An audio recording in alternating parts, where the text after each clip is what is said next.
So we are having this human experience within a very limited human container. And at the same time, we have this divine spark within us that is actually limitless.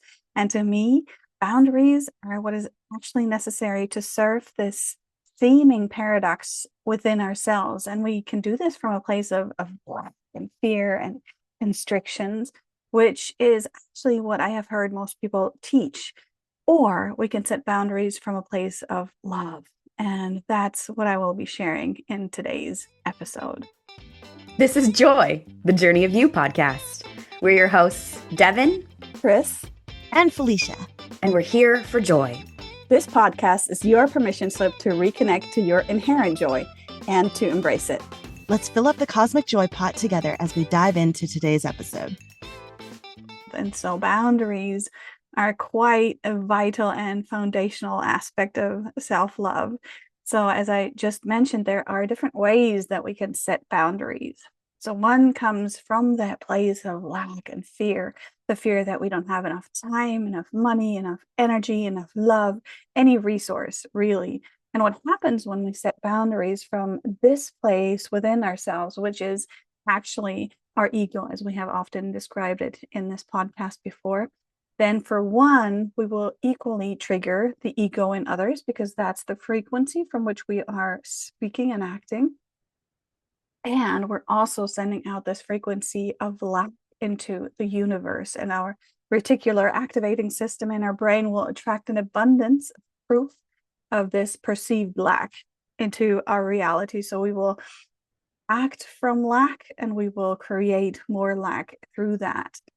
And so, yeah, if we don't want our reality to be that, we can instead tune into our hearts and receive whether something is actually true for us, aligned for us, or not. And we have an episode, I can't remember which number right now, but where we guide you through a process that helps you connect to your truth. I think it's one of the truth episodes. You have to look, I can share in the show notes below. And that helps you connect to your soul truth if you want help to connect to that. So when something is true for us on the soul level, then all necessary resources will be supplied to us. We will have enough time, we will have enough money, we will have enough energy. There will be people supporting us along the way if that's necessary. Like everything will be there because there is no lack. When we stand in our truth, when we are in alignment, we have everything we need. So that doesn't mean that everything that is brought into our sphere is actually true for us. And that can be quite a fine line to navigate, especially if we are recovering people pleasers and empaths who struggle when other people feel low, because we take that into our field and then we equally feel low. So we tend to have this thing of over giving and over supporting and over helping. And yeah, it's really important to learn that when we take responsibility that is not ours, when we load ourselves up with work and problems that aren't ours to solve, then we will burn out eventually because our systems cannot sustain the things that aren't true for us. We're not meant to do everything, unfortunately, even though for the longest time I thought that was the case. And a very classic example for me of setting boundaries is obviously with our kids. That's it's yeah, that's what we do as parents, right? And they're both teenagers now. They're both very independent. They're out and about and ready for adventures. And intellectually, I would probably set much more rigid boundaries coming from that place of fear and protection. And I would reason with them and give arguments. And I have definitely done that in the past before I knew how to really, tune into my soul truth. And it rarely landed well. It was usually met with a ton of resistance and arguments and, this back and forth. But now I use those truth circles that we have shared in that past episode. And boys have both learned to trust the outcomes as much as I have, because simply we cannot intellectually predict what the outcome will be. So they can expect that I will say no to something. And like when they asked to go to a concert in the middle of a week when there was school the next day, it was a 3-hour drive in a different town. And my intuition said it's good for them to go. They were like, what? you know?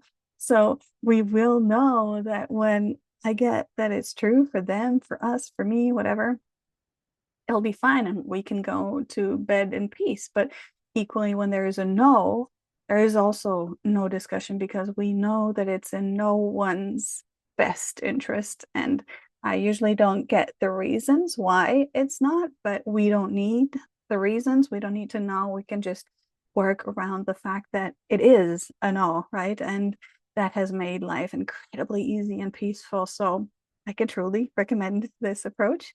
But this was a very easy and obvious example of setting boundaries. But what about when people ask for our time, our energy, our attention, and we don't feel like we can really give it because we might be tired, we might be burned out, but we might also feel like we should.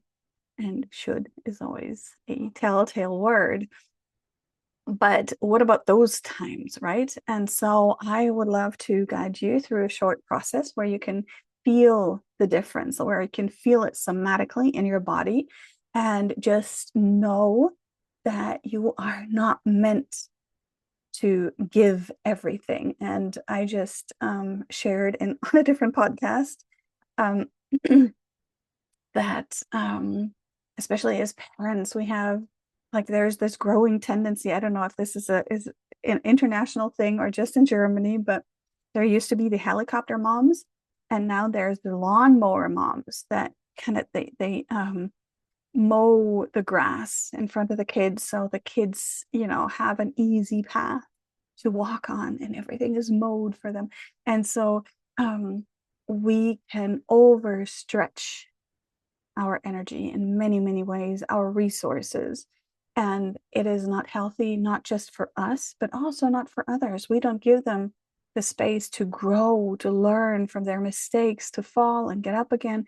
If we set boundaries from a place of love, it supports everyone, not just ourselves. It is important for ourselves, for our resources, but the way that our energetic systems, also from a human design perspective, the way that our energetic systems are set up, are created, is to guide us in a way as like this is true for you. There will be time, there will be energy, there will be all the resources necessary because this is true for you. And whatever is not true for us when we're off the path, that will drain us. So it's like a really strong feedback loop of what is true and what is not true, right? So we get to tune into that, and I would love to give you a short experience of that. So if it's safe to do so, I want you to close your eyes and take a deep breath and just arrive in the present moment, in the here and now, and in your body.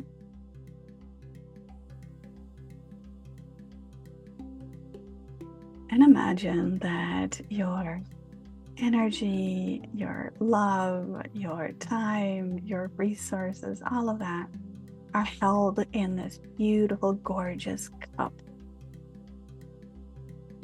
And imagine your cup, wherever you are in your life right now, you could imagine that this cup was super full.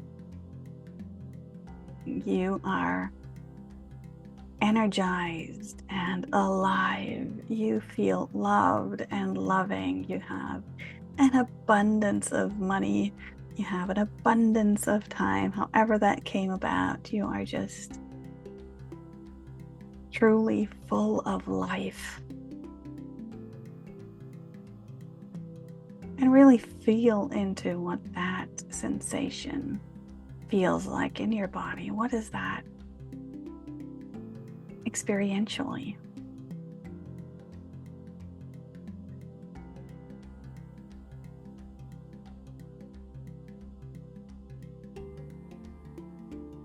And now imagine somebody comes and wants to have a sip from that cup. And it's true for them to have a sip from your cup. You're meant to give this to them, and your cup is automatically replenished. What does that feel like? Again, stay in your body and really feel this. Feel it in your heart space. Feel it in your throat, your stomach, your solar plexus, in your sacral center. Feel it everywhere. What does it feel like when you give, when you're actually meant to give?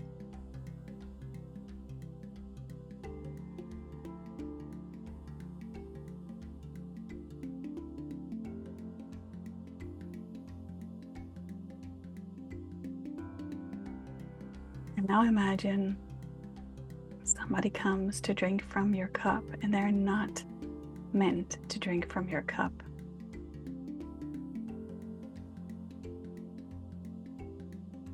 Not only is your cup not replenished, but they almost get sick from drinking it.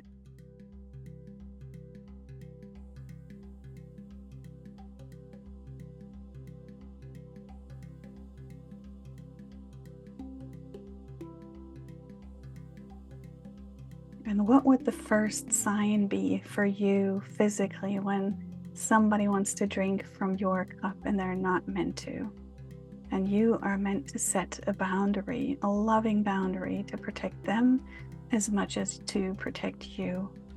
Because it's not true for either one of you. What is the first physical sign? Maybe you can ask for a symbol, for it to appear in front of your inner eye when this is happening.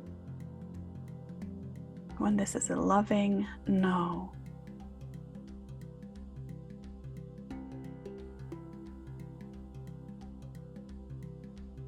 And once you have received that, go back to that sensation of your cup being full, completely full and overflowing. And you feel loved and loving and energized and full of life and joy.